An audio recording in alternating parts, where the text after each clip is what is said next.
So just picking up from where Honorable Otiende Amolo has stopped, I want to urge that I've been receiving so many phone calls, so many distress calls, and so we are urging you, even on our toll-free line, submit those names, or if you have to submit them directly to me, indicate the full names, ID numbers, and the police station that you have reported wherever in the country. We will continue to compile names and table them before the DCI to ensure everyone that has gone missing, we're able to try and ensure that they are found within this period that they have been protested.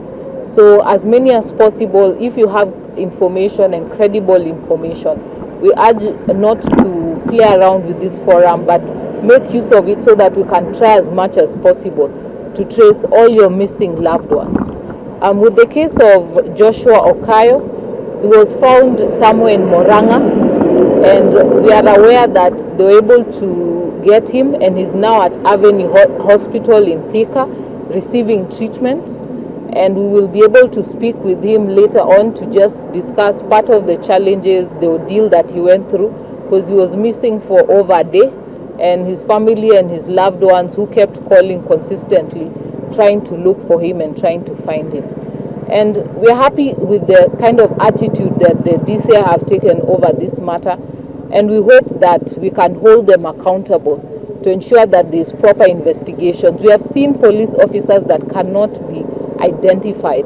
We have seen them looking like Al-Shabaab, covering their faces, covering their heads, covering their full bodies so they cannot be identified, particularly the red pickup that the plates are totally turned up so that no one can be able to identify, no one can be able to report.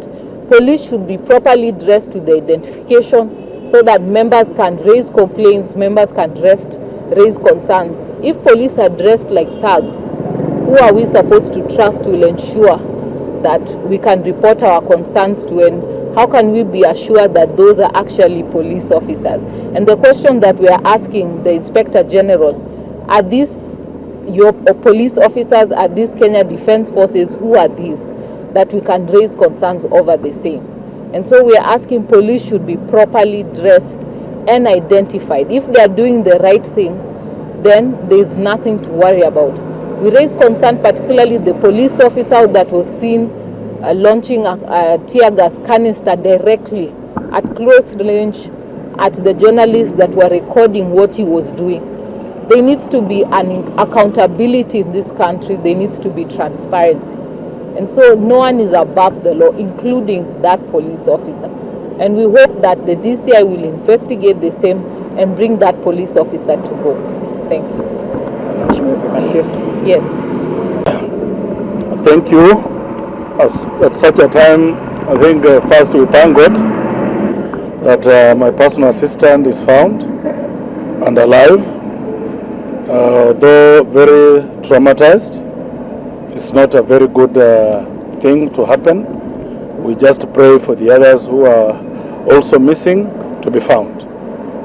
This young man was coming from Kasarani area to town to the office. He was arrested among 13 other members. They were taken to Central Police Station. While there searching them to book them in, he had, of course, his business cards.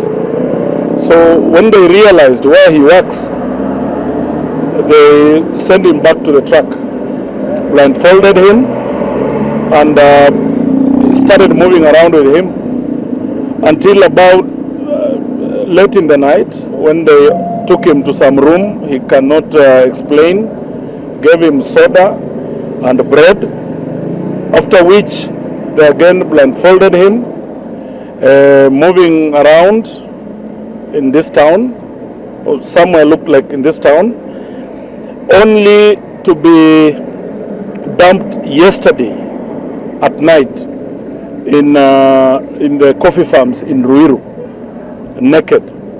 So as we speak, he's recuperating, receiving treatment at Avenue Hospital, and we thank God that he's alive.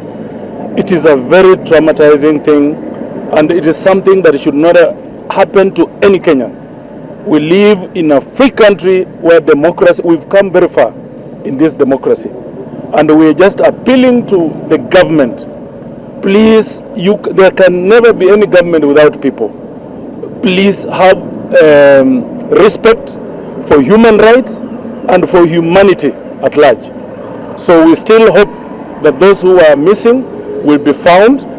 And if anyone thought that by doing that, they can scare us, they can pull us together into being cheerleaders, we are not going to do it.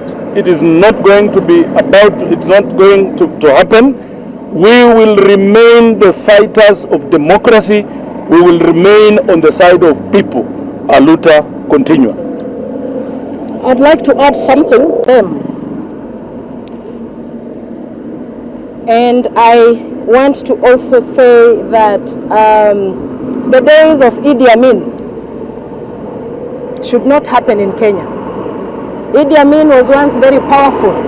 He rose very fast, but he fell very fast as well and died miserable somewhere in Saudi Arabia. We cannot sit back and watch the same tactics being used to our innocent Kenyans.